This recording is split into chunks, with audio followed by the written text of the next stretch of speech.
भारत के अब तक के सबसे बड़े डिजिटल निवेश धोखाधड़ी यानी 20,000 करोड़ रुपए के बिटकॉइन घोटाले गेन बिटकॉइन स्कैम में जांच एजेंसियों को एक बड़ी सफलता हाथ लगी है।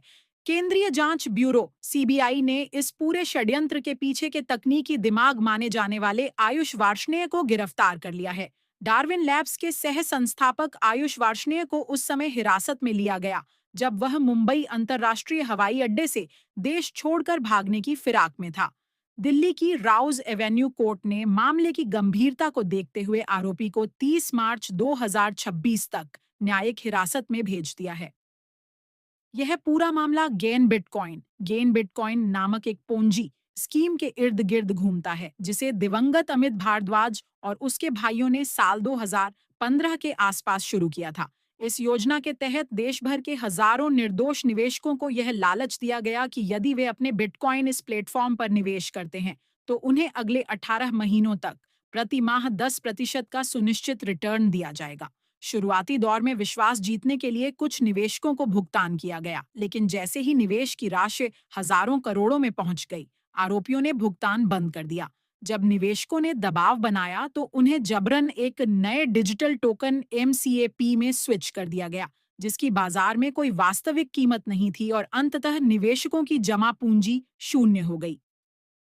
सीबीआई की हालिया जांच रिपोर्ट के अनुसार गिरफ्तार किए गए आयुष वार्ष्णेय की भूमिका इस घोटाले में बेहद महत्वपूर्ण थी। उसने न केवल इस धोखाधड़ी के लिए जरूरी तकनीकी ढांचा तैयार किया, बल्कि क्लाउड माइनिंग पूल और जटिल पेमेंट गेटवे भी बनाए ताकि निवेशकों के पैसे को आसानी से ट्रैक न किया जा सके।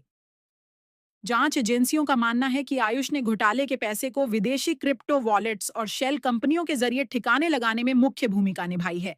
प्रवर्तन निदेशालय ईडी भी इस मामले में मनी लॉन्ड्रिंग के कोण से समानांतर जांच कर रहा है और अब तक कई 100 करोड़ की संपत्तियां कुर्क की जा चुकी हैं। इस मामले के तार कई रसूखदार लोगों से भी जुड़े रहे हैं।